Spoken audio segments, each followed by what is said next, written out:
Ассаламу алейкум. Сегодня мы с вами Ассаламу алейкум.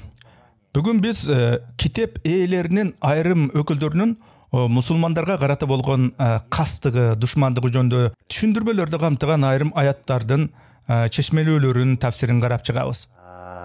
аят, в котором Аллах Субхану ва Тааля говорит: ты непременно найдешь, что сам... Бул эң олу Аллах Субханаху ва Тааля мындай деген аятка таянылат. Сен дейт, сөзсүз түрдө ыйман келтиргендерге эң каттуу душмандык кылгандар яхудилер менен мушриктер экенин көрөсүң дейт аятта.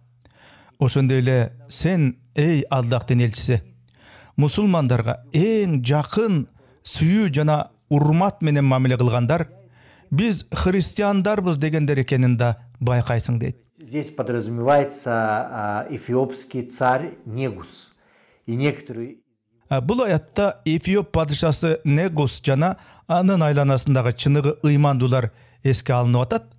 Аяттын уландысында Аллах Таала мындай дейт: бул алардын арасында илимдүү дин кызматкерлери жана момун диндүүлөр, монахтар бар экендигинен алар текеберлик кылышпайт дейт аяттын маанисинде. Ошондой эле Аль-Бакара сүрөсүнүн 120-аятында Аллах Субханаху ва Тааля мындай дейт: Аллах Субхану ва Тааля говорит, это Куран: и не будут довольны тобой ни иудеи, ни христиане, пока ты не... Иудейлер дагы, христиандар дагы сен алардын динине ээрчим деп жатканга чейин эч качан ыраазы болбойт. Мында бардык яхуди же христиан дин туткандар жөнүндө сөз болуп жаткан жок. Бул өз ыйык китептерин бурмалап, биз гана тандалган элбиз деген жалган жана текебер бир ишенимди абсолюттук деңгээлге көтөргөндөр жөнүндө сөз болуп атат. Идею именно избранности. То есть, если мы посмотрим, то есть иудеи и есть сионисты. Тактап айтканда, бардык иудейлер сионист эмес, жана бардык христиандар дагы бирдей эмес. Өзүн христиан деп атагандардын арасында дагы расисттик жана сионисттик идеологияны кармангандар бар. В Штатах, допустим. Ведь не секрет, что среди некоторых христианских течений, как я уже сказал, на Западе. Америка Кошмо Штаттары сыяктуу батыш өлкөлөрүндө айрым христиан агымдарында согушчул, улутчул, сионисттик багыттагы агымдар бар экени жашыруун эмес. Бул адамдар өздөрүн христианбыз деп аташат. Чиркөөгө барышат, бирок кээде исламга жана мусулмандарга каршы ачык эле жаңыча бир кресттик жортуулун жарыялап турушат. Иудаизм — это не одно и то же. То есть не все евреи являются сионистами. Бул жерде так ачык айтып койчу нерсе, сионизм иудаизм менен бирдей эмес. Бул экөө таптакыр башкача, эки башка түшүнүктөр.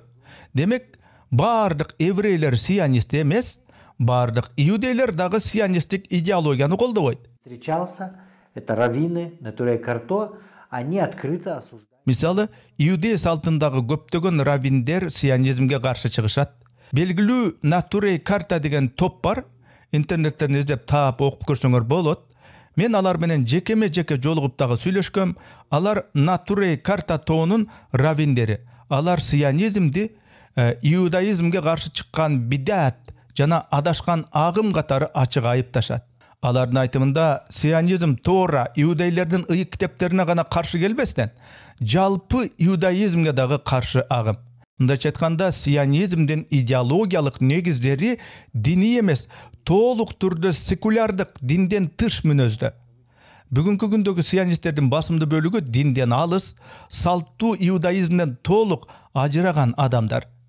Же болбосо өздөрүн сионист христиандар деп атагандар дагы Инжилдин осуяттарынан өтө эле алыс. Албетте, кээде радикалдык маанайда Талмудтун же Кабалланын айрым үзүндүлөрүн колдонгондор дагы бар. Кээ бир адамдар өздөрүн Аллах тандаган элбиз деп өзгөчө жана бир артык эл катары көрсөтүшөт. Алар бул түшүнүктү башка элдерди эзүү, кысымга алуу, зомбулук көрсөтүү үчүн колдонушат. Гоим, то есть скот, да? Что говорит и показывает. Алар башка улуттарды гой, башкача айтканда мал деп аташат. Бул болсо ачык айкын расизмди далилдеп турат да. Бул расизм бир улуттун же растанын башкалардын үстөмдүгүн көздөгөн, алардын үстүнөн бийлик орнотууну максат кылган түшүнүккө негизделген. Мындай идеология дини контексттен алынгансып көрсөтүлүп, бирок азыркы заманда толук саясий максаттарга колдонулуп жатат. Ошентип бул идея сионизмдин негизги идеологиялык түркүктөрүнүн бирине айланган. Противодействие со стороны некоторых племен, которые обитали. Тарых дагы муну тастыктайт. Аравия жарым аралында жашаган айрым яхуди уруларынын пайгамбар саллаллаху алейхи вассаламга жасаган кутумдары каршы чыгуусун жакшы билебиз. Мисалга алсак, Хайбардагы салгылаш пайгамбарыбыз саллаллаху алейхи вассалам менен ошол урулар ортосунда болгон бир белгилүү окуя. Же болбосо Аллахтын башка пайгамбарларына каршы жасалган кутумдар, аларды өлтүрүү аракеттери мунун баары Куранда ачык баяндалган эмеспи? Яхья алейхиссалам, да, которые были убиты. Мисалы, Закария жана Яхья алейхиссаламдар пайгамбарлар дагы эмне болгон? Алар өлтүрүлгөн. Ошондуктан тилекке каршы ушул эле логика бүгүн Палестина элине карата жүргүзүлүп жаткан айрым саясий аракеттерде дагы кайра жанданып көрүнүп атат. Айрыкча биз Газа аймагындагы ачык жана массалык өлтүрүүлөрдү, геноцидти мисал кылсак болот. В Газе, в Коране, в третьей суре, в 112 аяте, Аллах субхану ва тааля Куранда 3-сүрөнүн 112 аятында Аллах субхану ва тааля ачык айтып атат. Алар Аллахтын аяттарына ишенбей, пайгамбарларды акыйкатсыз өлтүрүшкөн дейт. Демек, бул эми тарыхый жагынан гана эмес, исламда карап көрө турган болсок, бардык Аллахтын пайгамбарларына болгон ушул иудейлердин душмандыгын, кастыгын далилдеген көрүнүш. 1948-жылы Израиль мамлекети түзүлгөндөн бери анын тышкы саясаты Америка Кошмо Штаттары, Улуу Британия, Франция жана башка өлкөлөрдүн колдоосу менен жүргүзүлүп келатат. Бул саясат негизинен жакынкы чыгыш аймагында үстөмдүк кылууга, башка элдерди көзөмөлдөөгө жана ар кандай кутумдарды уюштурууга багытталган. Поэтому Израиль, конечно, он использует политику «разделяй и властвуй». То есть Ошондуктан Израиль бөлүп жара бер дагы башкара бер деген саясатты колдонуп, араб жана мусулман өлкөлөрүнүн биримдигине ар дайым тоскоол болуп келет. Куранда Ал-Бакара сүрөсүндө Аллах субхану ва тааля мындай адамдарды так айкын сүрөттөйт. Алар өздөрүн демократия жана либералдык баалуулуктар менен жаап, ошого жашырына беришет. Чынында болсо алар жер бетинде фитнаны, бузукулукту, бүлгүнчүлүктү жайылтышат. Аллах субхану ва тааля мындай деп эскертет. Жер бетинде бузукулукту таратпагыла дейт Бакара сүрөсүнүн 11-аятында. Алар болсо биз тартип орнотуп атабыз, дүйнөгө тынчтык алып келип атабыз дешет. Англисче котормолордо буларды peacemakers, мындайча айтканда тынчтык орнотуучулар деп аташат. Бирок Куранда Аллах мындай деп атат. Жок дейт. Тескерисинче дал ошолордун өздөрү бузукулукту таратып жатышат. Бирок алар муну сезишпейт, түшүнүшпөйт, анткени алар сокур, акыйкатты аңдабайт дейт аятта. Сегодня единственный ответ всего исламского мира это возрождение. Ошондуктан бүгүнкү күндө жалпы ислам дүйнөсү үчүн эң маанилүү жооп бул үммөт түшүнүгүн кайра жандандыруу.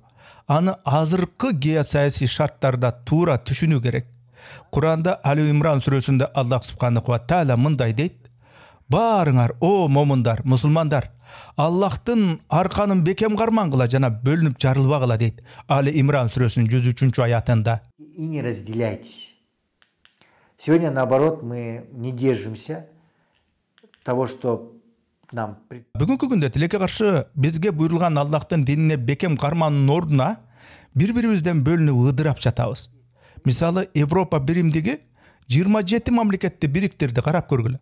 Алардын биримдиги христиандык жана гуманисттик жалпы баалуулуктарга таянат. Алар тил айырмалуулугу биримдикке тоскоол болбой турганын даана далилдешти. Не мешают единству. Исламский мир почти 2 миллиарда человек.